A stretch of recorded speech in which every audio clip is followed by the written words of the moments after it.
A sociedade brasileira tem vários problemas estruturais que impedem a melhoria das condições de vida do povo. Um deles é a chamada dívida pública interna.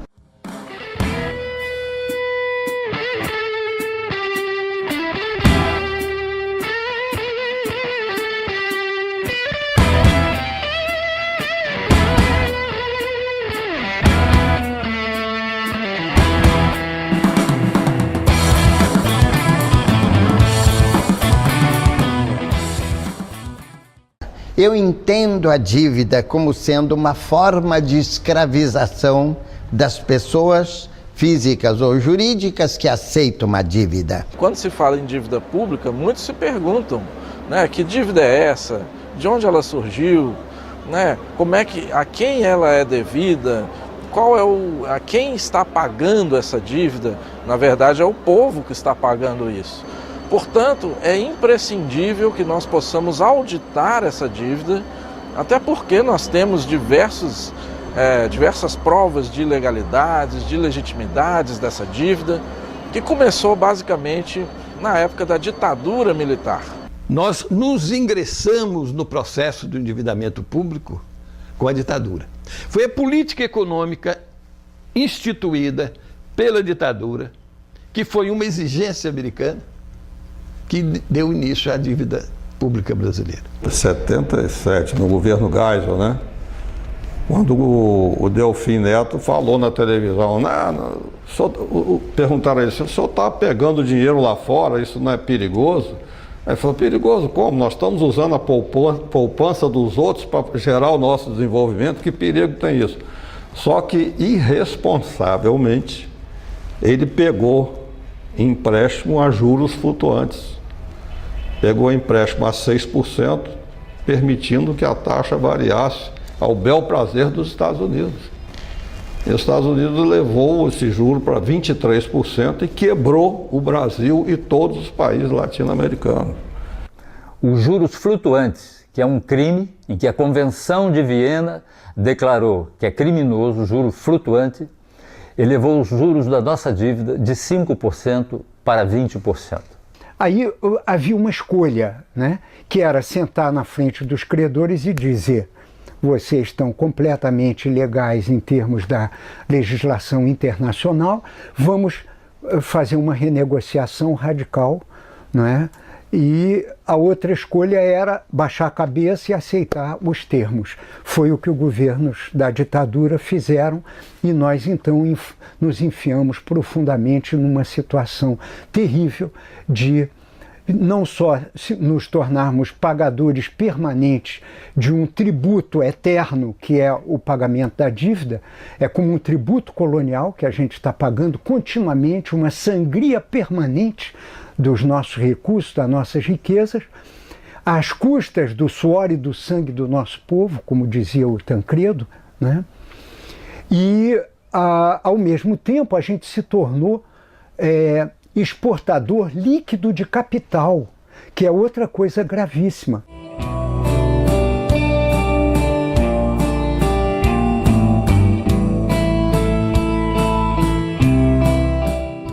Por que o Brasil, sendo o país mais rico e mais viável do planeta, continua sendo um país em desenvolvimento? O ponto de partida básico foi o golpe de 1954, quando os serviços secretos anglo-americanos organizaram uma conspiração no Brasil para derrubar o presidente Getúlio Vargas. E o que é que aconteceu logo depois desse golpe?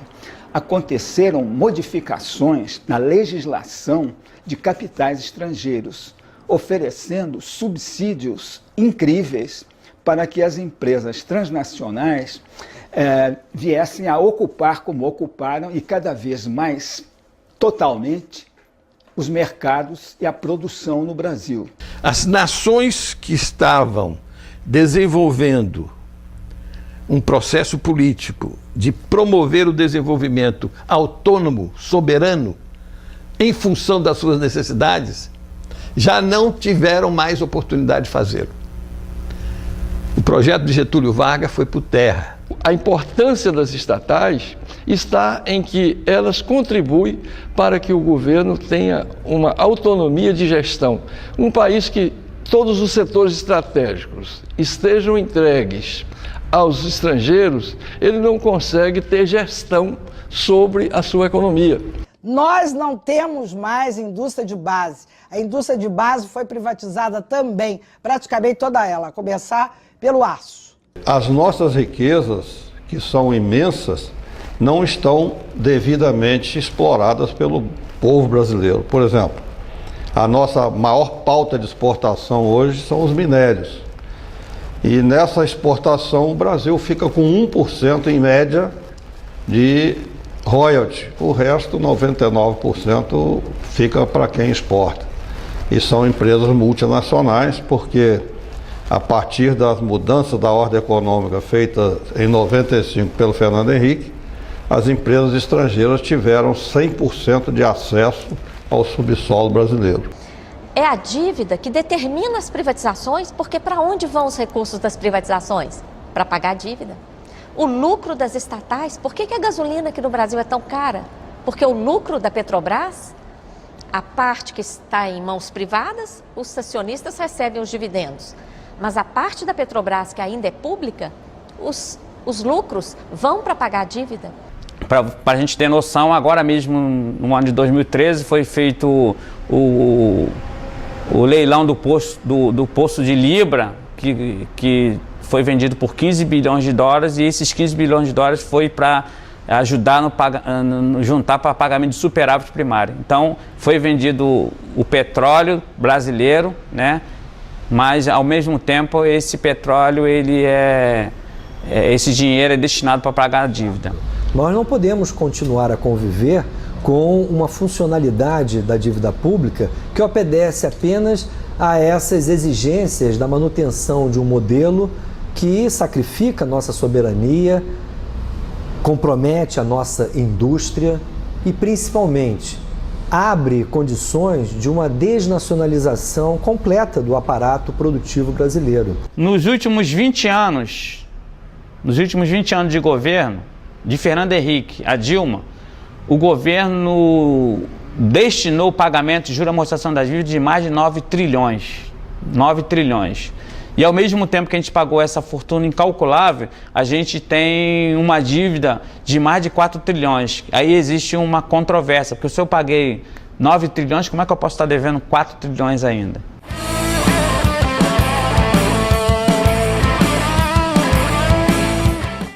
A dívida pública interfere em toda a economia do país, não é? Ela, além de representar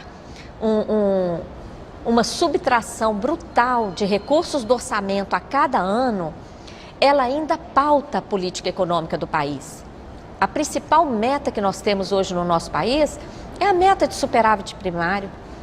Toda a economia do país fica refém dessa meta.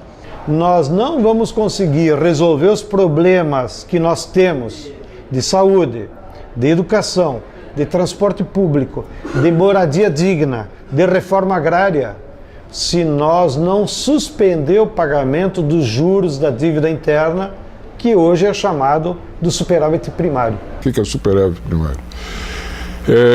Todas as receitas do governo, todas as despesas, antes de pagar os juros. Então, antes de pagar a conta, o que sobra um dinheiro. Depois que vai pagar a conta, não sobra mais nada. Então, o superávit primário é uma brincadeira para enganar as pessoas. O Brasil e a Argentina são os únicos dois países das Américas que praticam superávit primário. Ou seja, que se comprometeram com o Fundo Monetário de garantir uma parcela religiosamente guardada dos impostos para pagar esses juros. Nenhum outro país. Quanto mais o Brasil paga, mais ele deve. Fernando Henrique Cardoso, em 8 anos como presidente da República, pagou de juros da dívida quase 2 trilhões. Lula, em 8 anos, 2 trilhões. Atualmente é só verificar quanto a presidente da República já pagou. E aí vem a lei de responsabilidade fiscal. Não pode gastar mais do que arrecada. E aí Mas para pagar os juros da dívida, vão cortando despesas públicas, o chamado superávit primário, economia para pagar os juros da dívida. Só que a lei de responsabilidade fiscal só permite gastar mais do que arrecada para o pagamento da dívida. E mesmo assim, paga os juros e continua a cada dia devendo muito mais. Um país que paga por ano 42,42% de juros de sua dívida pública e diz que tem um superávit para pagar, que está muito bem obrigado, porque tem sobra. Superávit é sobra. Não nos sobra nada.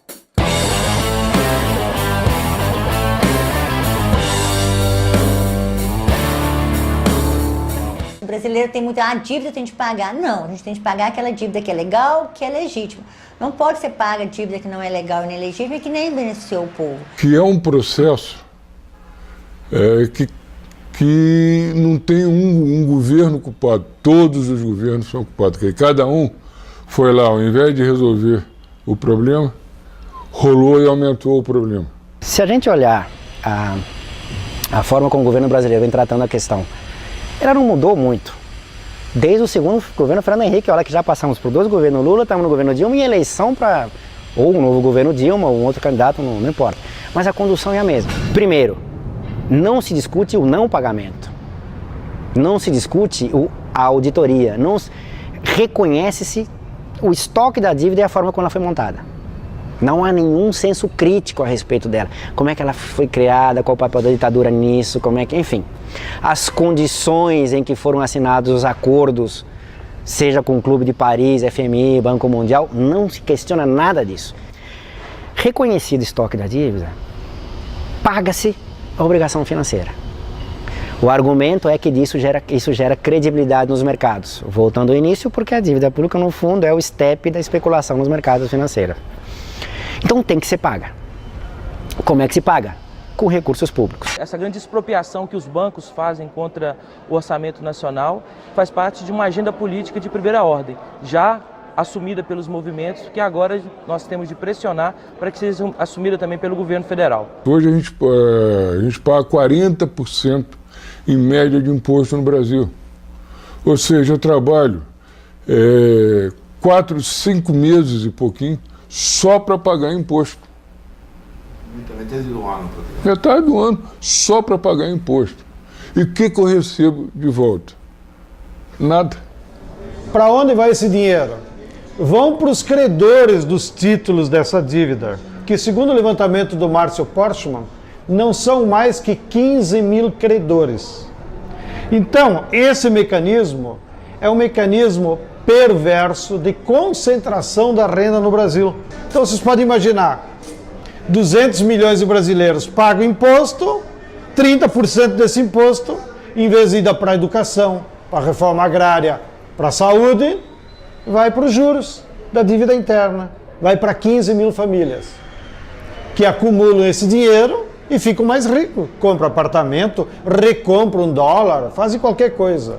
Ou seja, o orçamento público, que inclui os impostos que todo brasileiro tem que pagar, ao invés de ser destinado à educação, saúde, habitação, transporte, entre outros investimentos sociais que ajudariam a vida dos habitantes do país, vai para pagar dívidas com bancos milionários que enriquecem às custas da pobreza da população. Assim, quem está rico fica mais rico e quem está pobre continua pobre. Na década de 80, nós devemos ter pago aqui na América Latina cerca dos 500 bilhões de dólares, né? Por uma dívida gigantesca, mas sobretudo por causa também da taxa de juros extremamente elevada que nós pagamos nesse período. Então a dívida pública ela tem um salto astronômico. O Sarney chegou a instaurar a CPI dos bancos. Não durou mais do que algumas horas. Eles conseguiram imediatamente retirar assinaturas que eram suficientes para dar continuidade. Você vê o poder que essa gente tem, que os banqueiros têm. No governo Sarney, não consegue nem continuar pagando os juros de amortizações, e aí tem uma moratória obrigatória porque o país não tinha reserva suficiente para continuar pagando os juros da dívida. Quando houve a inadimplência, não por decisão soberana, senão porque não havia um centavo de dólar para pagar coisa nenhuma. E a economia mundial estava sendo alimentada pelo endividamento público. A primeira coisa que Fernando Henrique fez nesse campo, além das privatizações e da abertura do mercado para o capital estrangeiro, foi transformar a dívida externa brasileira em dívida interna. Comprou os títulos dos estados e municípios e foi nacionalizando, ou melhor, federalizando a dívida pública brasileira. O governo Fernando Henrique tinha um processo de desnacionalização da Petrobras. Chegou até a colocar o nome de Petrobrax para facilitar a pronúncia dos compradores estrangeiros.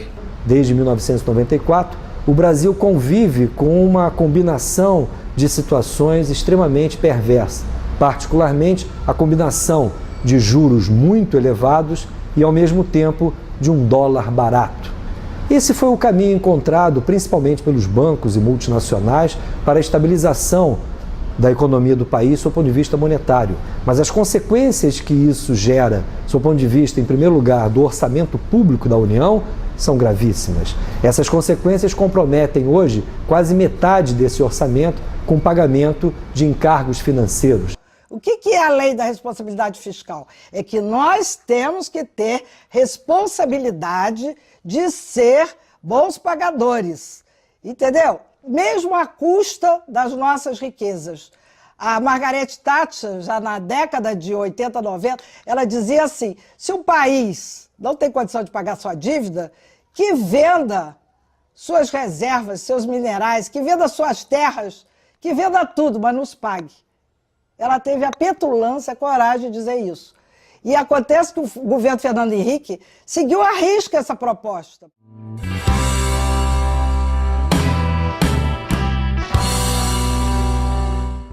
Quando Fernando Henrique Cardoso, por exemplo, assumiu a presidência da República em janeiro de 1995, a dívida pública estava em 62 bilhões de reais. Hoje, essa dívida se aproxima de 3 trilhões de reais. Ora, se desde 99 nós temos feito superávites primários elevados, o que explica essa elevação contínua da dívida pública? É justamente a taxa de juros muito elevada.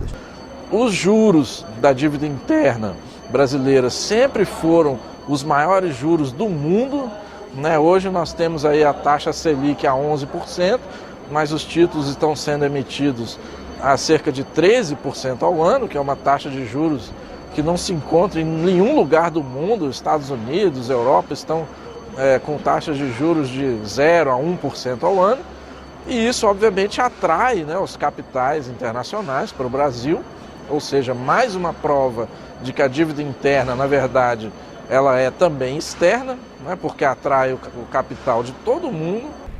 Você tem o maior juros do mundo, então você tem uma carga tributária enorme que drena recursos dos brasileiros.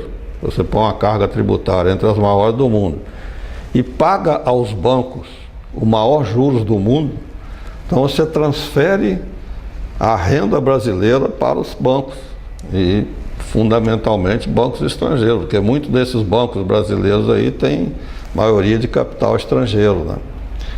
Então você transfere riquezas do povo brasileiro para bancos que não produzem nada, só simplesmente especulam, né?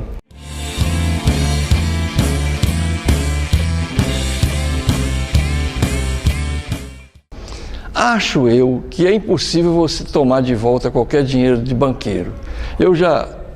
Na minha conta corrente, volta e meia, eu noto que me roubaram alguma coisa. É difícil, eu acho impossível a gente recuperar isso de volta. Mas se a gente não tivesse essa dívida, e é verdade, quanta coisa a gente não estaria fazendo? Quando a gente vê aquele gráfico de pizza que está aqui na revista da Editoria Cidadã da Dívida, mais de 40% é serviço da dívida, para pagar juros.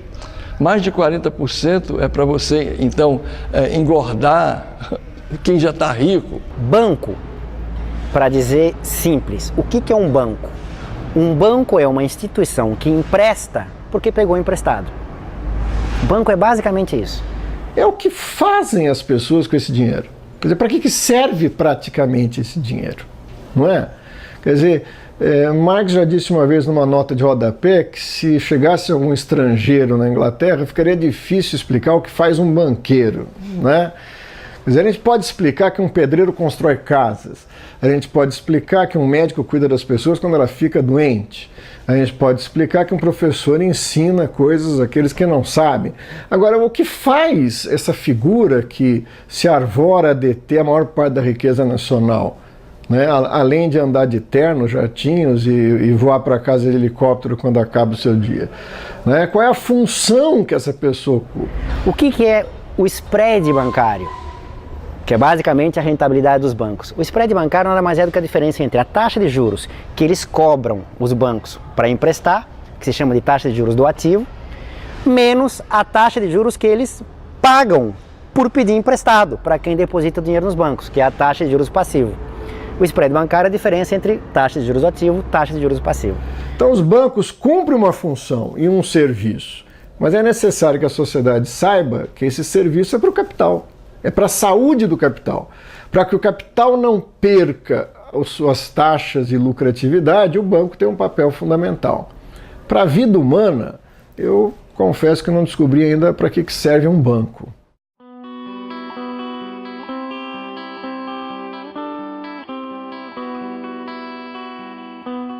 Na Constituição de 1988 estava previsto uma auditoria da dívida pública brasileira. A Constituição brasileira, por exemplo, determinou que o Congresso fizesse uma auditoria para saber o que é ilegal, o que é impossível de cumprir. E até hoje o Congresso não a fez.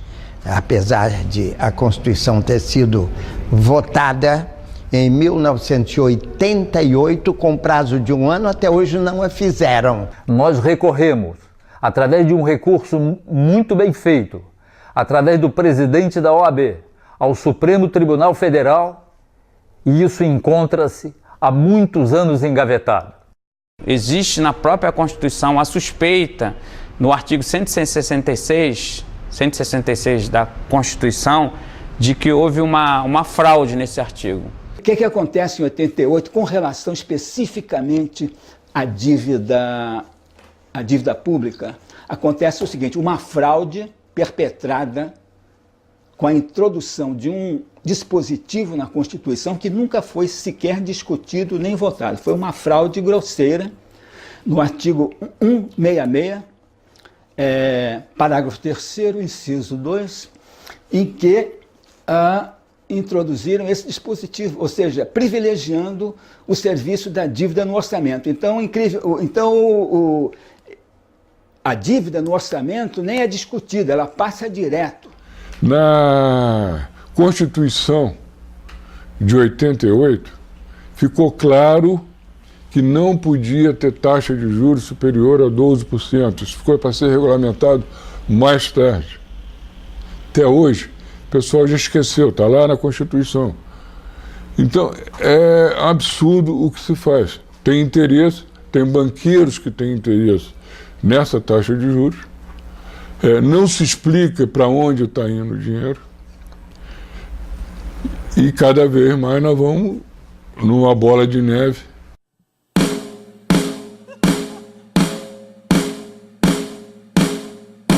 Em 98 foi realizado um grande simpósio sobre a dívida externa em Brasília. No simpósio foi tirado que nós realizaríamos um tribunal da dívida externa, que aconteceu aqui no Rio de Janeiro, em abril de 99, com mais de 2.500 participantes. Passado o tribunal, nós fizemos uma reunião em seguida e resolvemos chamar, então, um plebiscito, uma consulta popular. No ano 2000 fizemos o plebiscito, mais de 6 milhões de votos, levamos ao Congresso, ao presidente que não nos recebeu, ao Senado, à Câmara, ao Legislativo e ao Executivo os resultados, um documento com o resumo dos resultados e das demandas que nós fazíamos ao governo. E foi um plebiscito que gerou muito debate na sociedade. Vários economistas, o próprio ministro da Fazenda se pronunciou na época, o Malan, contra o plebiscito. O PT foi um partido fundamental na organização desse plebiscito naquele momento, teve à frente desse processo, produzindo materiais e tal. Era outro Brasil, era outro cenário. A luta da auditoria cidadã teve início logo após o grande plebiscito que foi realizado no ano 2000, aqui no Brasil, envolveu centenas de entidades da sociedade civil em todo o país. Foi realizado em 3.444 cidades e colheu mais de 6 milhões de votos. Uma das perguntas do plebiscito era sobre a auditoria. Então, a pergunta era mais ou menos nesses seguintes termos: você concorda em continuar pagando a dívida sem realizar a auditoria prevista na Constituição? Mais de 6 milhões de pessoas, Pronzato, responderam não. Ou seja, as pessoas queriam que se fizesse uma auditoria para que se soubesse que dívida era essa. O que é auditoria? A auditoria da dívida nada mais é do que você fazer um levantamento minucioso da forma como essa dívida foi construída. Inclusive, não apenas, mas inclusive da legalidade ou ilegalidade de como essa dívida foi construída. Porque percebam, se o estoque da dívida a cada período nada mais é do que a dívida no período anterior, mais nova dívida criada, mais quanto ela cresceu pela taxa de juros, se eu tenho alguma contaminação de ilegalidade em algum momento, o próprio crescimento lá na frente dessa dívida está contaminado por aquele ponto de partida. Se você identifica essa legalidade num tipo de auditoria, você fala, a partir daqui eu não reconheço o resto, que cresceu com base nisto. É uma forma mais dura, inclusive do ponto de vista jurídico, de renegociar os termos do pagamento da dívida. O Brasil, no ano passado, foi o 7º maior PIB do mundo e foi o 85º em desenvolvimento humano. Quem é responsável por esse hiato? A dívida. O endividamento é o principal responsável. O que nós queremos com a luta da auditoria cidadã da dívida é que os recursos cheguem aonde devem chegar. O Brasil, um dos países mais ricos do mundo, é extremamente injusto. Nós não temos aqui uma saúde pública decente, uma educação decente, transporte, um cuidado com as pessoas, com os idosos, com os jovens. Não temos. Por quê? Se somos tão ricos. A dívida sangra os recursos e não deixa que os recursos cheguem onde devem chegar. Se a gente se endividasse para progredir, para crescer, eu seria a primeira a dizer, não, é uma boa dívida. A dívida pública no Brasil, infelizmente, não tem cumprido as funções que, em geral, a dívida pública oferece para os países que buscam o seu desenvolvimento, do seu ponto de vista soberano, do seu ponto de vista, especialmente, de conferir ao seu povo o bem-estar. Aquela ideia que, em geral, a sociedade tem, que a dívida seria um instrumento de financiamento, que a dívida corresponde a um recurso recebido pelo país e por isso tem que ser paga, há décadas não tem sido assim no endividamento público, tanto interno como externo dos nossos países. Nós chamamos isso de sistema da dívida. É um sistema com várias engrenagens. Esse sistema corresponde a distorção da utilização do endividamento público, de tal forma que ele deixa de ser aquele instrumento teórico de financiamento do Estado e passa a ser um mecanismo de subtração de recursos públicos. Porque, na realidade, o que está sendo feito no Brasil é dívida para pagar dívida. A dívida é uma coisa que às vezes é necessária para um governo, ela é. Ninguém descarta que uma dívida não é necessária, mas a dívida tem que ter uma contrapartida de serviço. Não existe. O que está acontecendo no país é que, como o Brasil não consegue pagar os juros, ele cria mais títulos e paga, e é por isso que a nossa dívida cresce. Porque se houver, em qualquer economia, quando você tem uma amortização de uma dívida, a dívida tende a diminuir, não a crescer. Se você está fazendo amortização, nós estamos pagando em dia, como é que a nossa dívida cresce? Porque, na realidade, o que está sendo criado é dívida sobre dívida.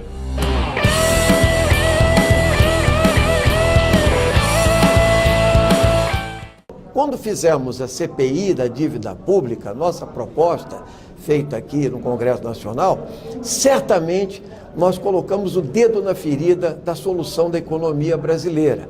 E, infelizmente, não foi possível passar o relatório inteiro, mas teve uma repercussão grande e nós levamos ao Ministério Público Federal um documento de quase 1000 páginas analisando as ilegalidades, as irregularidades da dívida pública e mostrando que só uma auditoria da dívida, né, e o cancelamento dos contratos que são ilegais, irregulares e imorais, entende, poderia arrecadar para o país uma fortuna, como foi feita no Equador, em que 70% da dívida foi cancelada depois de uma auditoria proposta pelo governo equatoriano e se economizou mais de 10 bilhões de dólares naquele país. Eu tive a honra de ser uma dessas pessoas nomeadas no decreto do presidente Rafael Correa. Fui para o Equador. Foi um trabalho histórico, porque tinha apoio político do presidente e tinha respaldo legal no decreto. Entregamos o relatório para o presidente Correa em setembro de 2008. Com base nesse relatório, ele já suspendeu o pagamento dos juros que seria devido em novembro e dedicou todo esse valor para investimentos em saúde e educação. Dessa forma, o Equador anulou 70% de sua dívida externa em títulos e, com esse alívio, pôde aumentar os investimentos em saúde, educação. Nesses poucos anos, já foi erradicado o analfabetismo, implementada a educação integral. A saúde pública, que já não existia no Equador, foi recuperada. Investimentos impensáveis há pouco tempo em transportes, etc., estão acontecendo. Enfim, mudou a realidade do país. É um exemplo para o mundo essa experiência equatoriana.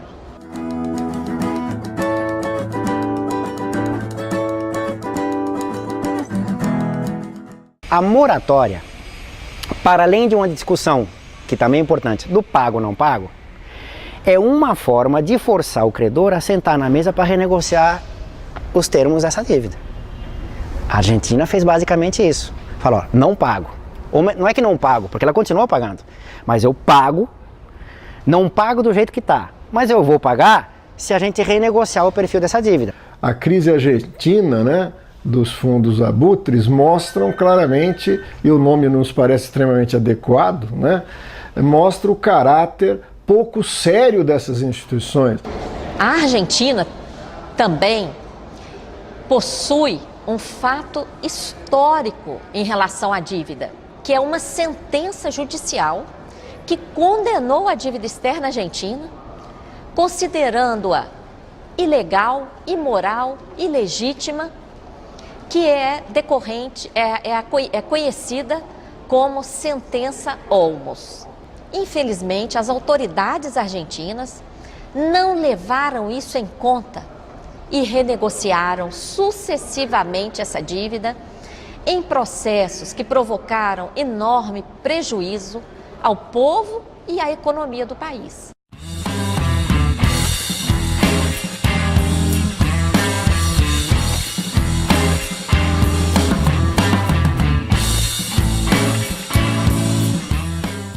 A dívida continua crescente. O presidente Lula, ele não pagou a dívida externa. Há 10 anos atrás, o ex-presidente Lula foi para a televisão dizer que tinha pago, tinha resolvido toda a dívida do Brasil, que o Brasil não devia mais nada. Então isso formou uma ideia na cabeça das pessoas que o Brasil tinha ficado rico. milionária, era o país mais rico do mundo. E hoje está aparecendo aí 2 trilhões de dívida. Se trocou uma dívida com FMI a juros baixos por uma dívida com bancos privados a juros altíssimos. O pagamento ao FMI foi um pagamento de apenas 15,5 bilhões de dólares, que aconteceu em 2005, e foi uma operação que trouxe grandes prejuízos financeiros ao país, porque a dívida com o FMI custava apenas 4% ao ano de juros. Para pagar para o FMI, o Brasil emitiu títulos da dívida interna que custavam mais de 19% ao ano de juros. Então, foi uma operação que não trouxe nenhum benefício ao país, ao contrário. Foi uma operação que tornou a dívida ainda mais onerosa e provocou um grande desserviço político, porque iludiu ainda mais o nosso povo, afastando-o de enfrentar esse problema do sistema da dívida. Enquanto o Supremo Tribunal Federal examinou um mensalão, que nós não estamos aqui defendendo, nós achamos que o dinheiro público ele tem que ser preservado, tem que ser investigado e os responsáveis têm que ser punidos, mas que custou, segundo a mídia, 150 milhões, ocupou mais um ano de Supremo Tribunal Federal, a nossa causa não teve um dia do Supremo Tribunal Federal para ser examinada. A dívida ano passado levou mais de 2 bilhões por dia. Ou seja, nós tivemos, dedicados à dívida, mais de 15 mensalões por dia. E a grande mídia não denuncia isso. Ficou aí denunciando o mensalão todos os dias do ano, enquanto 15 mensalões por dia estavam indo no ralo da dívida pública.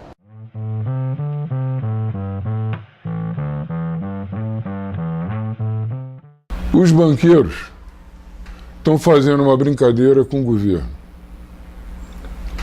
Você quer um programa popular, você brinca aí com Bolsa Família. Você pega 20 bilhões por ano e distribui aí para os pobres. E não se preocupa com os 240 milhões que nós estamos ganhando. Então, os banqueiros concordam em pagar que o governo gaste uma migalha para maquiar a opinião pública, enquanto a taxa de juros, o interesse do banqueiro é 10 vezes superior àquela migalha que sai no Bolsa Família. Mais ou menos a conta é essa. A existência de política social compensatória é melhor que a inexistência de política social compensatória. Óbvio, ninguém discute isso. E essa é a base objetiva para, enfim, o governo ter esse tipo de apoio social. É melhor ter que não ter. Agora, o que eu quero discutir é por que você tem. Primeira coisa importante é o seguinte: se a política social é compensatória, é porque ela está compensando algo. E se ela está compensando, ela não está resolvendo. Então, ela vai ser necessária ad eterno. A questão é, não estou discutindo a existência da política social compensatória, é porque você não, paralelamente, não resolveu o problema que faz com que você tenha que ter uma política social compensatória. Essa é a primeira coisa. Segunda coisa é o seguinte: de que maneira isso é feito? Então, por exemplo, Minha Casa Minha Vida. Como é que se faz no Minha Casa Minha Vida? Ah, você dá casa para a população, sim. Mas você está financiando quem? Construtoras. Que tem como lógica de acumulação o quê?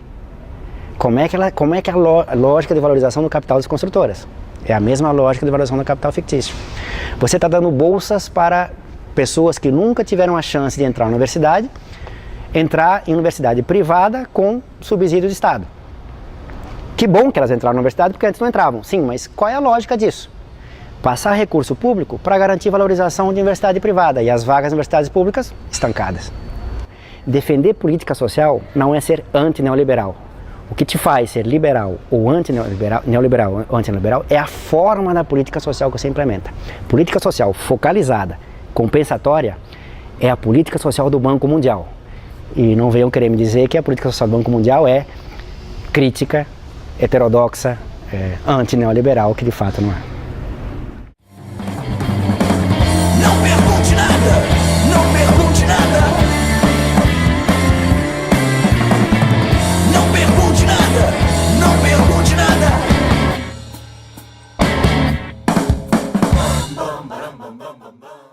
Essa dívida permitia o Banco Mundial, o FMI, mandar uma representante do FMI aqui todos os anos para fazer uma avaliação das contas do Brasil, para ver se tem o dinheiro, onde é que tem o dinheiro, etc. Uma situação realmente de submissão absoluta a um sistema financeiro mundial que não tem nenhuma razão, nem nunca foi previsto que existisse um sistema que permitisse ao banco ser dono do país e dizer, não, essa política não pode, essa aqui você faz. Uma coisa incrível. Não tem dinheiro para pagar a dívida? Então vocês têm que privatizar, vocês têm que leiloar, vocês têm que fazer, têm que criar leis. Tem que fazer de acordo com a orientação do FMI. Nós temos que seguir uma cartilha, queiramos ou não.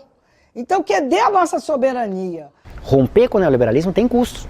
Só que quanto mais tempo a gente demora para romper, maiores são os custos. Mas tanto maior será o sucesso que você tem ao romper com isso, ao lidar com as questões de dívida externa, dívida pública,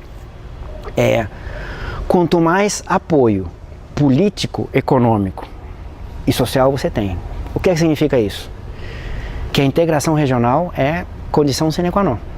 Nós temos um projeto de união muito positivo, que é a Unasul. E ela fazia parte de uma visão do Hugo Chávez de integração da América do Sul, primeiro, né, e eventualmente da América Latina e do Caribe, né, buscando criar uma base de desenvolvimento continental que viabilizasse uma crescente autonomia do continente em relação aos países do hemisfério norte e às suas corporações transnacionais. Não à toa, o Equador é o país mais empenhado na criação do Banco do Sul, porque o Banco do Sul foi criado no papel. Porque o Banco do Sul, sem o Brasil, não existe. E o que o Brasil fez em relação ao Banco do Sul? Apoiou, na verdade, prolongou as negociações e só entrou quando, do ponto de vista político, não tinha mais como não entrar. Só que entrou pro forme, formalmente. Por que ele fez isso? Porque do ponto de vista geopolítico do Brasil na região, o Banco do Sul já existe. Chama-se BNDES. Do ponto geopolítico do Brasil, o que lhe interessa é um banco que financia a atuação de empresas e capitais a partir do Brasil nas outras economias da região. E não propriamente uma integração regional, de fato, alternativa à integração regional neoliberal. Infelizmente, o Brasil não investiu nesse projeto. Não à toa o Brasil está apostando mais num banco de financiamento via BRICS do que propriamente em relação ao Banco do Sul.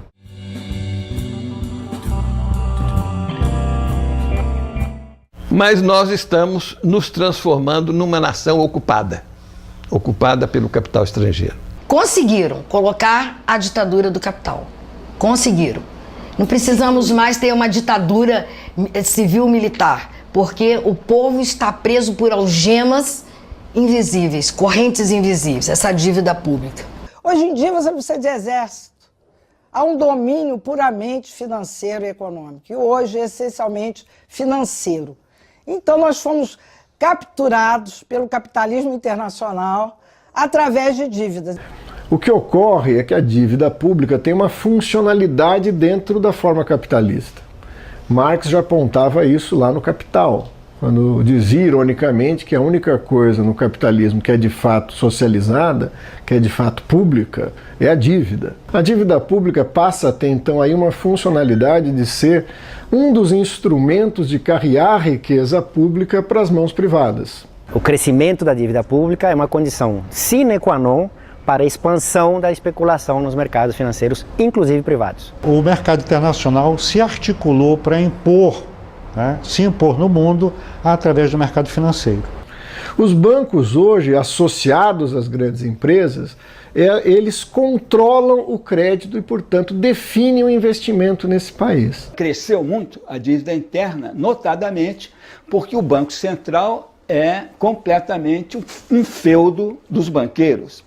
O Banco Central, apenas no organograma oficial, ele está subordinado ao governo federal.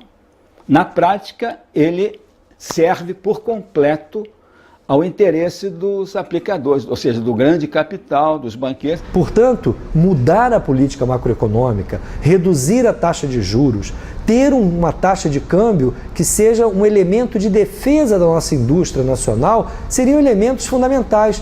Mas para isso é necessário, acima de tudo, uma mudança no quadro político do país. Desde 1994, particularmente, existe uma hegemonia na determinação das políticas públicas dos interesses de bancos e multinacionais. O poder ficou na mão dos banqueiros e das transnacionais. Então, eles são a classe dominante, eles determinam a eleição dos políticos. Mas a gente também tem que criar mecanismos, né, econômicos para romper com a banca internacional, porque a nova ditadura hoje não é a ditadura dos militares, é a ditadura dos banqueiros, é a ditadura da banca internacional. Isso a gente tem que romper e seguir o exemplo da Islândia, que não paga a sua dívida e ainda mandou prender os banqueiros.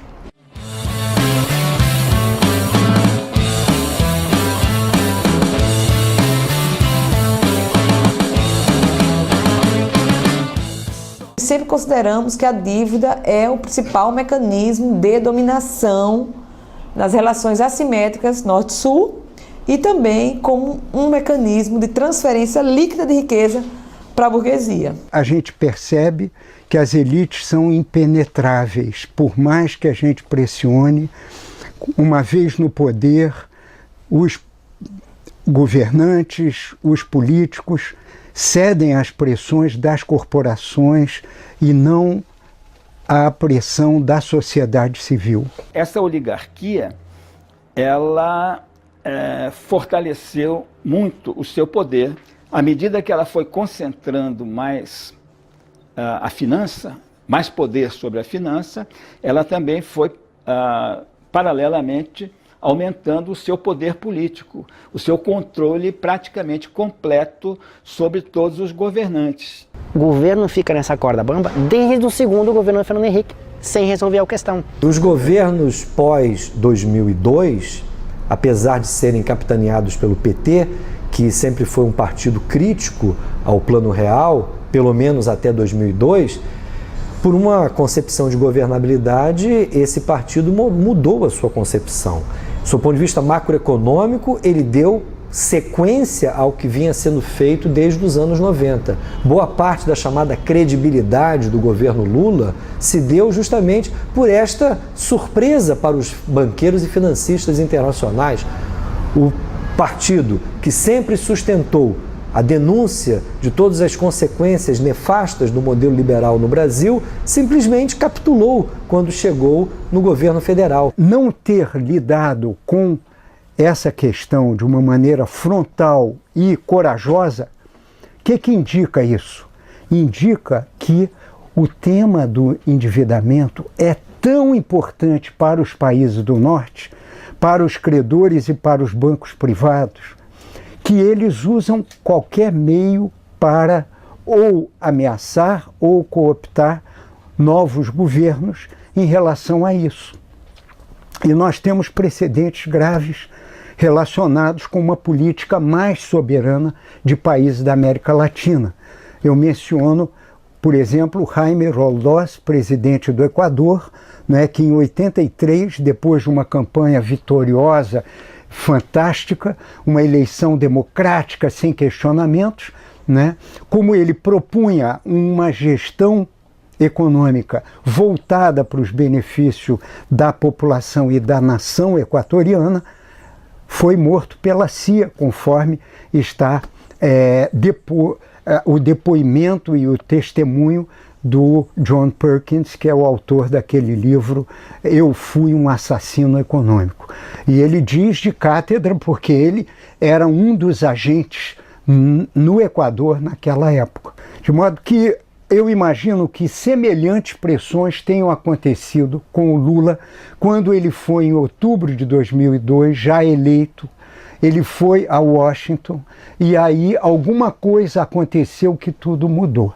Ele nomeou o Henrique Meirelles presidente do Banco Central, e o Henrique Meirelles era o presidente do Bank Boston, que era um dos credores do governo brasileiro. Portanto, inimaginável a gente ter um presidente de banco transnacional virando gestor do Banco Central, que é a chave, né, do sistema da gestão financeira do governo federal. Nós estamos convencidos que a resposta não é técnica, né? Quer dizer, as condições para realizar uma moratória, uma auditoria na forma como nós acreditamos que seja necessária. E mais que isso, tirando as conclusões de uma auditoria dessa, as atitudes políticas a serem implementadas, isso não é tarefa de um Banco Central forte, de um ministro da Economia decente.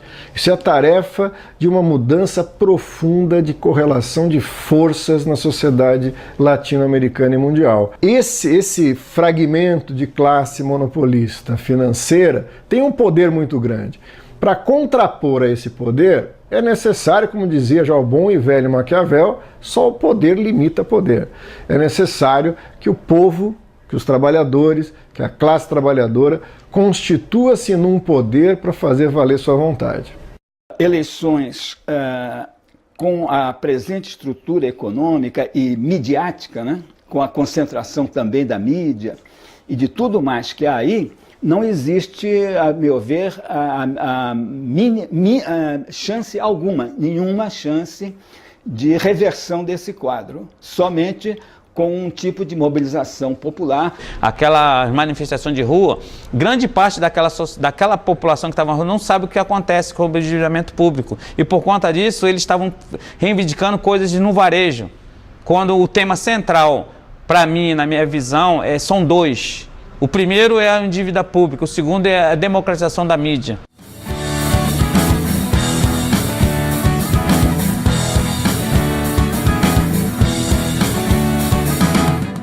O pré-sal dá para pagar 10 dívidas públicas, tá certo? Mas se ele for mantido aqui.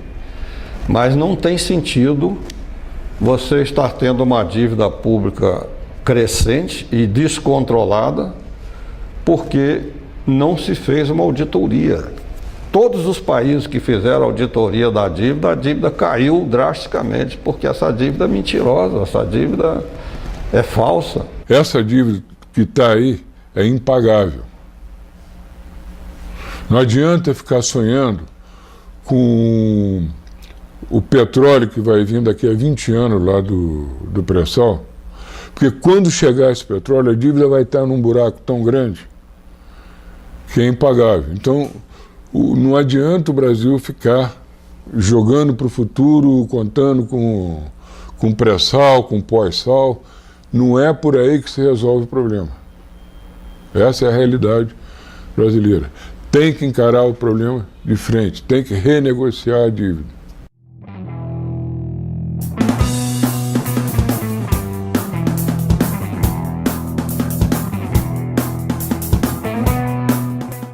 O tema da taxa de juros e o tema do superávit primário precisa ganhar as ruas para que a população tenha conhecimento. A dívida pública atualmente no Brasil é um tema que não é abordado, principalmente pela grande mídia. E por que não se fala disso? Por que não se diz para a população que o governo não pode dar serviços públicos porque tem que pagar o juro da dívida pública? Porque isto é de uma injustiça brutal e que teria consequências políticas muito graves, não apenas para o governo, como para a própria oposição. Porque a oposição não está liberta de responsabilidades na formação da dívida pública. Então, assim, quando eu fui preso, eu estava lutando para a educação, melhoria da educação. E quando eu fiz assim, aí foi aí que eu pensei, vamos estar com a melhoria da educação, mas e aí? O Brasil disse que falta verba para a educação. Ué, mas onde está a verba? Eu me fiz a pergunta, mas onde está essa verba? A gente não paga tanto imposto, mas onde está essa verba? A gente tem um PIB de 2,3 trilhões aí, né? Então, se um PIB tão alto, somos o 7º país de maior economia, né? Um país rico, como é que a gente não tem dinheiro para educação? Foi aí que eu conheci, porque esse dinheiro da educação é roubado para a dívida pública. Uma das dos escudos dessa ordem econômica tão desigual é tornar esse tema árido, né? É fazer com que ele seja desconhecido da população. As pessoas parecem que precisam fazer um curso de economia para entender o que são esses meandros tão difíceis da dívida pública, né? O próprio sistema, ele coloca o tema como sendo muito difícil, ele apresenta como sendo muito difícil para que a gente não tenha aprofundamento. Na realidade, eu não tenho nenhum conhecimento de economia, mas eu estou aqui conversando com você com algum conhecimento do que eu estou falando, porque eu li e porque eu adquiri essa informação. Só o despertar desse tema já é interessante. Se toda manifestação de rua tivesse esse tema em pauta, as assembleias populares tivessem esse tema em pauta, fazer palestras em escolas, para os professores e para os alunos, tentar informar uma maior quantidade de pessoas, eu acho que aí poderia ter um maior empoderamento do povo mesmo, popular. Na construção dessa mobilização que vai permitir uma verdadeira saída deste problema, é preciso que cada um se sinta responsável. Nós queremos que haja realmente uma conscientização do público. E assim, isso é um trabalho de formiguinha. É na fila do ônibus, é na fila do banco, é na fila do mercado, é estar almoçando, é estar trabalhando, é conversando sobre isso. É muito importante que cada um de nós tenhamos algo assim, ó, nas mãos, ó. Um panfletinho desse aqui, em que fala dessa questão. Não é só sentar dentro de uma sala, né, e você falar sobre a auditoria. Você tem que invadir os movimentos. Seu movimento tem que crescer nacionalmente para que a gente possa pressionar o governo e para que haja, então, a auditoria, nos moldes de uma auditoria cidadã da dívida pública, ou seja, com a participação da sociedade civil. O Brizola costumava dizer que a dívida externa é como uma bomba de sucção que não deixa aqui ficar como as veias da América Latina, que o Galeano também descreve. Mas eu diria, o Brizola fala em bombas de sucção, eu diria que é um guincho que nós temos atrás das nossas costas, que quando a gente tenta correr, aí o guincho nos puxa. O governo tem que suspender o pagamento dos juros da dívida interna e botar esse dinheiro que é nosso.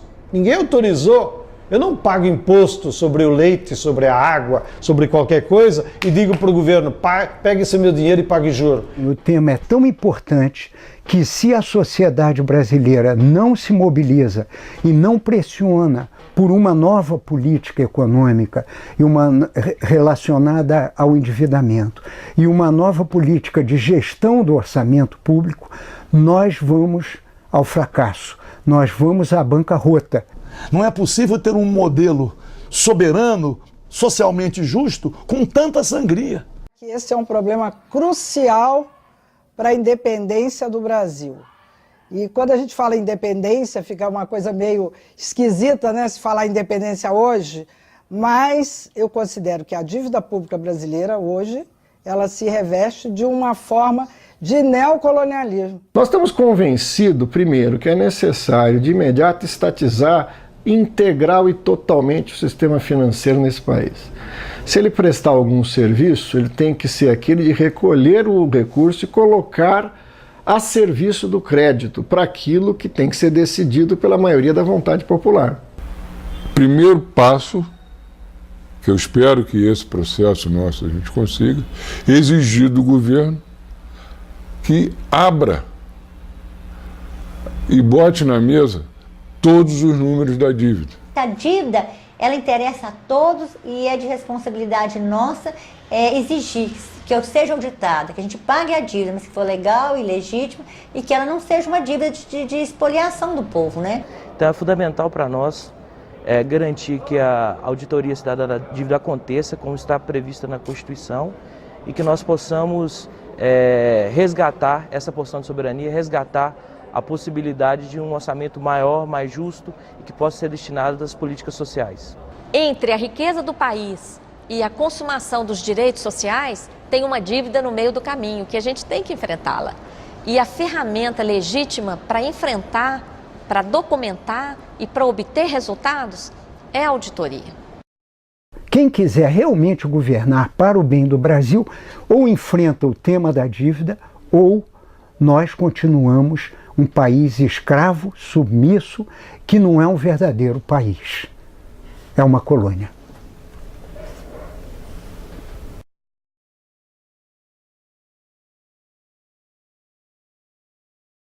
Cheque a conta! Audita, audita, audita essa dívida maldita. Audita minha gente, audita presidenta, audita que assim ninguém aguenta. São mais de 2 milhões por dia. 2 milhões? Por dia, gente fina, por dia. Nenhuma linha no noticiário. E nós pagando só de otário. Nenhuma linha no noticiário. E nós pagando só de otário. Chega a conta pra estancar essa sangria. Quase metade do orçamento federal. Assim não dá, assim tá mal. Quase metade do orçamento federal. Assim não dá, assim tá mal. Título 10 da Constituição, artigo 26. Tá devagar, tá de bobeira, meu irmão. MPF, cadê você? Tá devagar, tá de bobeira, meu irmão. MPF, cadê você? Cheque a conta! Audita! Audita!